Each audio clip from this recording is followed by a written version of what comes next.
ATM নিয়ে গিয়ে ATM পয়সাটা দেখলাম ক্রেডিট কার্ড চলে গেছে, আবার ফিরে আসলাম, পয়সা আছে না দেখলাম।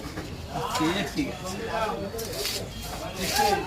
বড় দেখে দিচ্ছে না সাইজ ভালো আছে তো। এটাও জানতে ছিল? যেহেতু এখনো তো নড়ছে। ও হ্যাঁ নড়ছে?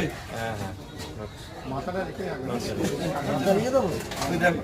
মাথায় গেলে পা ফাগুলো কেটে দেবেন। চিনি 500 গ্রাম। এই যে পয়সা পয়সা নিয়ে আনতো, 650 টাকা দিন।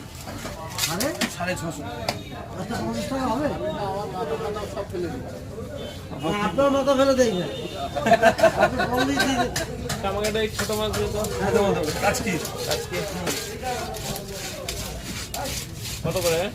250 আছে। আর কাজকি দাও 500 টাকা। খেয়ে দেখ। একটা কাজকি আছে কৌটোতে। আর এইটা এসে নরমাল অল্প কটা।